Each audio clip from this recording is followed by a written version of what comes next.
Good day. This is the Surbat Gem, the new Surbat Gem. My name is Victor. I'm host today, along with Steven. He's the IT guy, IT genius, basically. And this is our first little chat together as a team. And we were talking we're in Kingman, Arizona. This is July the 5th. We were just talking about, we've been having a little rash of fires. I guess the junkyard caught on fire. Three different... Steven would know what happened on that. Yeah, we've had two different fires that I've known about in the past month.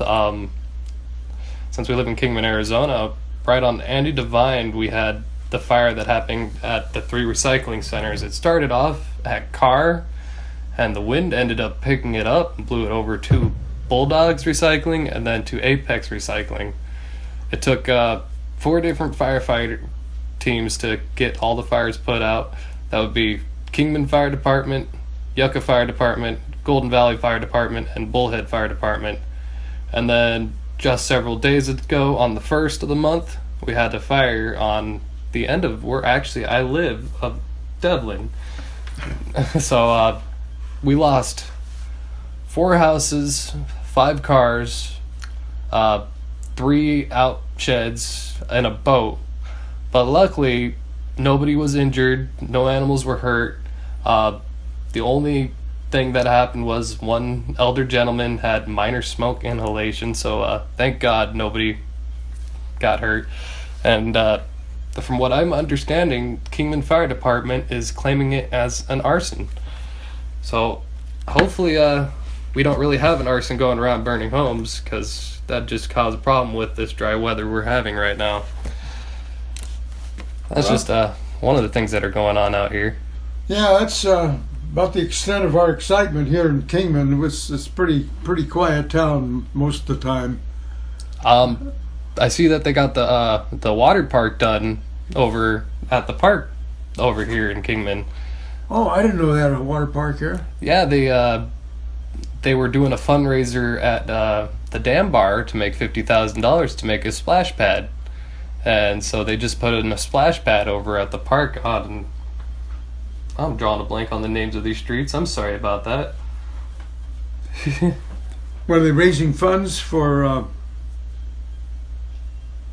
Is the water park free for everybody, or? Yep, the water park is free for everyone. They can actually just walk right up, or they could drive to the park, whatever they chose, and go have some fun in the water and not have to worry about traveling to like Laughlin or anything. You could just do it right in town.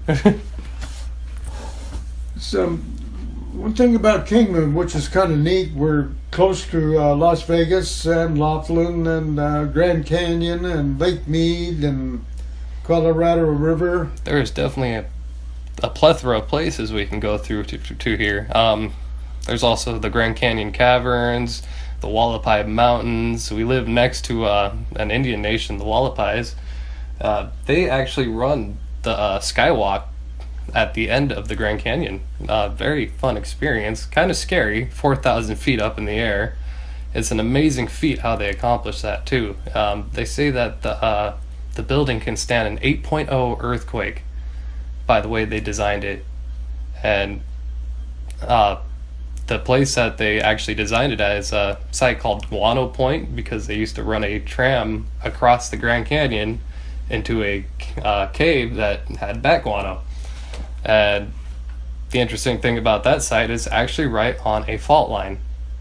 Just like the San Andreas fault line, every once in a while it will give off a couple shakes and you can feel it there, but that structure is so strong that not even the glass will crack or break. It is an amazing feat of architectural ingenuity. See, anything else that's going on in Kingman recently?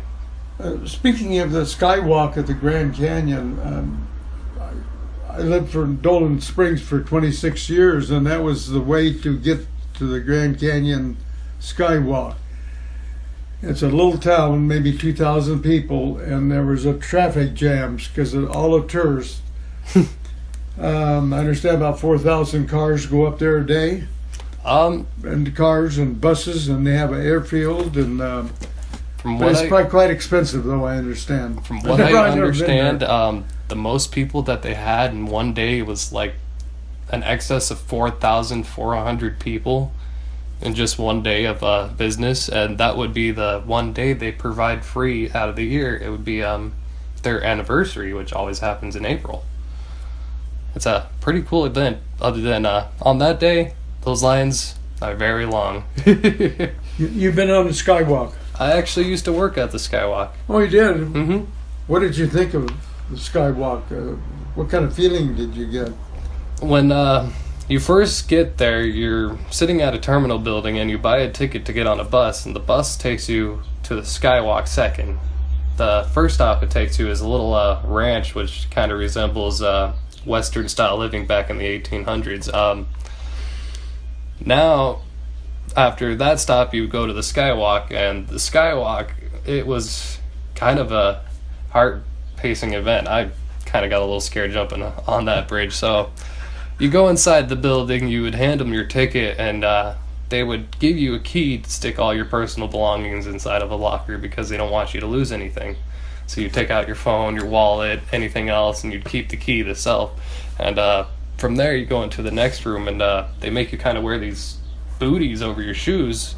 That way you don't scuff the glass. And from there, they'll let you ride on the glass. And oh my God, standing out there 4,000 feet above the ground, it makes your heart pound. And it was an exhilarating experience, but it was worth it, I got to admit. And they also, since I was an employee at Grand Canyon West, they wanted to make sure every employee knows exactly what they're talking about when it comes to tickets and everything. So they also provided three other things I went to. One was a helicopter flight that took me down to the bottom of the Grand Canyon. It also let me go on a pontoon boat, which took me 5 minutes up the water, and then it brought me back. Another one was called the Flight of the Eagle. It's a 20-minute airplane flight over the Grand Canyon, and you're allowed to take any electronics with you so you can record or take pictures of the Grand Canyon as you fly over it. And then the third experience, which I had, it doesn't start off at Grand Canyon West, but it starts off from the actual Wallapai Nation, Peach Springs. What you would do is you would buy your ticket, and Peach Springs would load you on a bus at about 5 a.m. in the morning. And they actually have their own personal route, which allows you to get down to the bottom of the canyon in their own personal creek called Diamond River Creek. From there, they would load you on a pontoon boat. At the next 6 to 7 hours, you're traveling down the Grand Canyon on the river. You would get to experience several rapids. I think the roughest one I went on out of a scale of 10 was a 6. And that was I believe it was the Wedding Couples Rapid. I may be wrong on that one, so please correct me if I am. But it was pretty fun. The guy that we had, he was one of the best pontoon boat drivers. He knew exactly where to hit the water to splash us with. Now, the other side to this is also late September in Arizona. That water was freezing cold. It was cold? It was very cold, so every time we get splashed with the water, we're sitting there shivering and holding ourselves, and we're looking at the people behind us. Well, it's still summertime. It is still a little summer, but the water was freezing cold, so it made it feel really cold. And we're looking at this, the pontoon behind us, and it's for elderly couples, and they all have ponchos on, keeping themselves all nice and dry. I was like, man, I should have done that when I left. But I got to admit, it was worth the experience. I had a fun time going down that trip, and that canyon is amazing. There's like so many different things that I learned just by going down that one trip. There's a thing called a Flute Rock. It's one of the most interesting carvings I've ever seen, and the way it's formed is a whirlpool would form right in the middle of the Colorado River. And what it would do is it would take sand and it would force it up the sidewalls of the Grand Canyon, and it would kind of make like a flute shape. So they call it Flute Rock. It's one of the most interesting earth-made structures I've ever seen. It's like the Moab Park, how it has the arches. And I was surprised. There was also there was a certain pass. I can't remember where, but the Wallapai Nation originally wanted to build a dam right inside the Grand Canyon. And they actually started it, but they realized that the area they were in was too structurally unstable, so they decided not to. But when you pass by that certain spot, you could see up in the cliff where they used to have their old storage unit where they kept all their TNT, rope, building material, food. They had everything in there, and it's just now an abandoned building that's built off the side of the cliff. Where do you depart from on where you end up at? You get a bus and brings you back to your car? So pretty much what I had to do on that day, I drove out to Peach Springs. Actually, no, I got a ride from a friend because he actually lived out there. We'd hopped on a bus that took us down to the bottom of the river. The pontoon took us all the way to Grand Canyon West. Now from there, we had the choice of taking a helicopter back to the top of the Grand Canyon West to go back to the Skywalk, or we could actually continue down the river for about 30 more minutes. We decided to go down the river for the extra 30 minutes, and it was just a nice little cruise. We hit, I believe it's right off of Pierce Ferry Road. I can't remember that dock right there. Pierce Ferry Dock? Pierce Ferry. Yeah, that's what it is. We pulled right up into Pierce Ferry Dock, and the bus was waiting there for us, so everyone loaded up on the bus, and from there, the bus took us back into town and dropped us all off. And it dropped me off right around the corner from my house, but say if you're a tourist and from out of town, that bus will take you right back to Peach Springs where all your stuff is at. That way you can take your car and can stay in the lodge there for the night if you'd like, because after a long day like that, you're probably exhausted, a little sunburnt, a little thirsty too, but or you can go from there. Is it a day trip or just one day? Or they offer the 1 day trip was roughly about 7 to 8 hours, or they do also a 3-day trip, which I didn't get to go on, unfortunately, but that sounds like fun.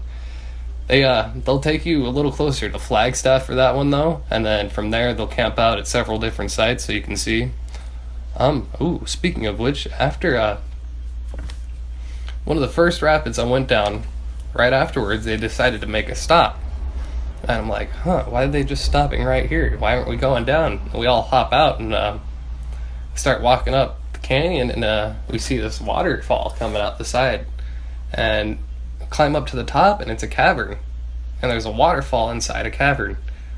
So we're all just hanging out inside there. The water's feeling nice and warm, and it was a pretty cool sight to go in there. It's just like the Grand Canyon Caverns, except this one was small compared to the Grand Canyon Caverns.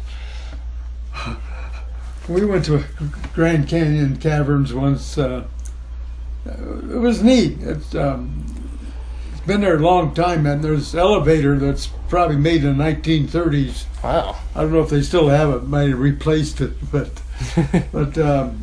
it's worth the trip. Yeah, it was a fun experience. And then say you're not that type of person who likes to go outdoors or goes hiking or being in the wild, the next best thing we do is we have Laughlin and Las Vegas. We got 2 gambling cities within an hour of each other that we could drive to.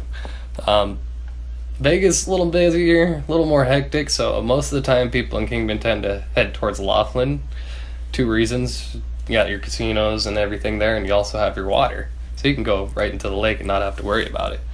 But Vegas has a lot more stuff to do. I mean, they just opened up a Wet and Wild out there last year.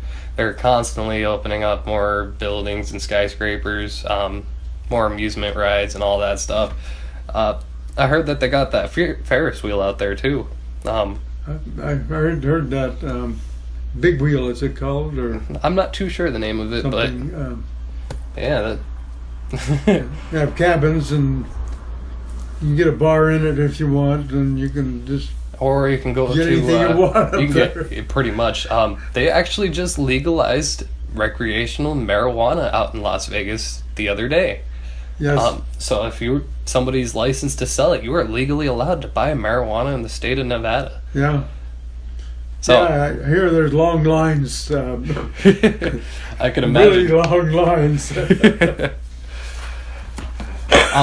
Another thing I would suggest if you ever find yourself in Vegas would be the Fremont Street experience. Fremont Street, that's kind of where all the freaks in Vegas kind of come out, but it is one of the coolest experiences in Vegas that you can have. It's their art district, they do concert shows, they have venues, and it's just like a nice little neat get-together. The best time is the first Friday of the month. So whenever the first Friday of the month, you go to Fremont Street, and I believe it was Charleston. I may be wrong on that street, but I believe it was Charleston, and they'll close off that entire road so nobody can drive down it, and there'll be thousands of people there enjoying the music, food, and venues. It's an awesome sight. Yeah, it's a lot to do over there, but it's crazy over there. Yeah, it definitely can be. Too many people sometimes. And yeah. What do? They do like 50,000 pounds of shrimp a day just in Vegas alone. 50,000 pounds. I'm like, wow, how could you get that much shrimp in that town so quickly? You know, earlier we were talking about Pierce Ferry, where you got up the raft at. It was the original crossing of Colorado River. They didn't have any bridges way back in the 1800s, and that's how they. It's a regular ferry with ropes. It was fairly shallow in that one. That's before even Lake Mead. Oh, that's something I actually didn't know about. Yeah, it's right at top of Lake Mead, where the Colorado empties into Lake Mead. It's we went up in a boat up in Colorado above that, and we hit a submerged object, and it ruined the outboard. Ooh. And we were stuck. And there were some skidoers up there, and they all run out of gas. We had a lot of gas because we carried, it was a good-sized boat, and so we made a deal. We gave them gas, and they towed us with these little skidoos. It was about an 18-foot boat. Well, that is some luck in that circumstance. Oh yeah, it was about midnight when we got back, and it was interesting. That sounds like my experience I had with my car a couple weeks ago. Driving down into the middle of nowhere, break 3 studs out of 4 studs on my front right tire. I stuck at Gassing Grub for like 11 hours until I got a tow back home. It was a fun experience. Oh. Luckily, my landlord, she was my lifesaver, so she ended up coming to me with a free tow from her insurance company. Saved my life because I didn't have the money to get the car towed home on that day. Sure. Wow. So yeah, that was 2 circumstances where luck just happened to play favorably for us. Laughlin, I just read something last night actually about the fires. The Blue Water Edge Resort and Casino, they were doing a fireworks show last night, and one of the fireworks actually malfunctioned and burnt a half an acre of the field next to it. Took fire department about an hour and a half to get the fire to diminish. But from what I understand, nobody was hurt from that situation either, so that was a thankful situation. But that tells you people, if you're going to be playing with fireworks, play it safe. Make sure you have fire equipment that is readily available. That way, if a fire does start, you can put it out, not have to worry about it. And if anything does happen, don't be afraid to call 911, because the sooner you call, the sooner they'll be able to help you out and take care of everybody else at the same time. Sure. Laughlin is in Nevada, and across the river in the Colorado is Bullhead City, Arizona. The reason Bullhead got its name, I always thought it because of catfish, bullheads. But where the Davis Dam is, when they were building it, there was a rock formation that looked like a bullhead sticking out. And that's how Bullhead got its name, because this rock formation looked like a bullhead. That's something I never actually knew about. One of my favorite thing is every time I go to Laughlin, I'm pretty sure it's the same structure that I'm talking about. It's it looks like God's thumb as you're going down the mountain. But I know what you. yeah, but I know which one you mean. But I think what he's talking about is when you're going up, it actually does look like a bullhead when you're going up. No, the mountain. it's submerged now. Oh, it's submerged? Okay. Because when he built the dam, Right, it got buried. Now, speaking of little artifacts, Lake Havasu City has one of the most interesting things that most people don't realize. They have the real London Bridge, imported from London, piece by piece. Each brick was marked with a number to be laid in the same exact position.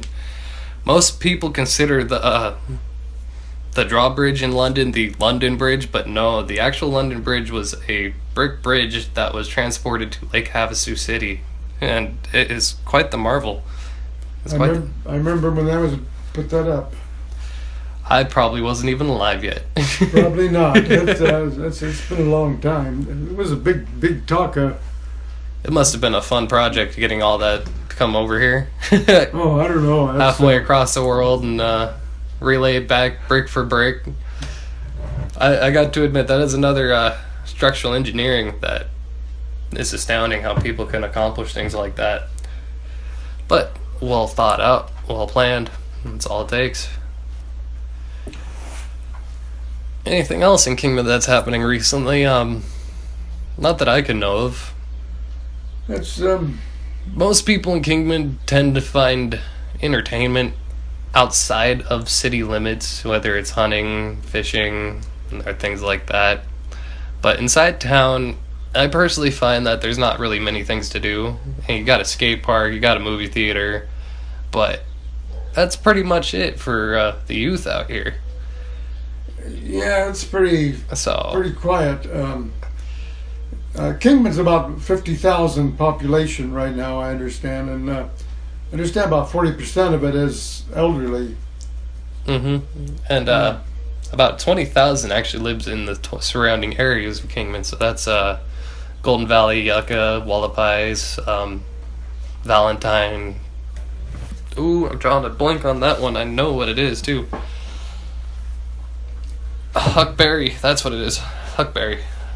Oh yeah, I've been on 66. Mm-hmm. Speaking of 66, if you were to travel down 66 on your way to Peach Springs, you actually pass by Keepers of the Wild. It's a zoo that's kept right in the side of the mountain. I've never been there personally, but everyone that's been there says it's actually a really cool experience. That's mostly wild cats, like lions, and they used to be on 93, 95. So they moved? They moved from there up there. Huh, I did not know that either. Where the last stop is. Going to Vegas. Right. That used to be the Keepers of the Wild there. Wow. That's another little entertainment there for Kingman. Yeah, there's a lot. Grand Canyon's very close, and yeah, pretty much you just got to travel to where you want to have fun. It's just a quiet town, nice place to live, no smog. Nope, it is very clean out here. The wind tends to keep the air nice and clear.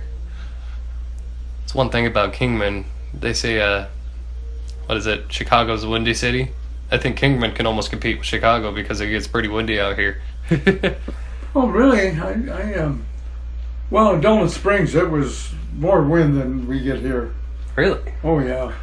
It's got to be with the dust bowl effect that we have because we're all surrounded by mountains, so the wind kind of just wants to stay inside this area. I remember being back in high school riding my bike everywhere since I wasn't driving at the time, and I would fight the wind constantly. It would drive me crazy and exhaust me, but... Oh, and there's no smog control laws here in Mojave County. And in Kingman, there's a lot of retired people with their car collections. Oh yeah, that's this town is just full of old cars, restored old cars. Speaking of cars, we also have the river run with the Harleys. Oh yes, down in Laughlin. Yep, every year we have several thousand motorcyclists come through Kingman, and it is quite interesting to watch them all drive down Andy Devine. And they all head towards Bullhead, Laughlin for the river run. I've never been to River Run. neither have I, but I've known people who've done it, and it is an exciting experience going, and with that many bikers going down the road, going to Laughlin, and having like a little mini spring break for bikers. It's a fun experience. Well, Stephen, I think we better say goodbye and be on our way. And we'll be doing this again soon, I hope. And tune in, people. We'll be adding much more. And our team says goodbye. I thank you, Victor, for having me on. You have a good day, guys. Thank you very much.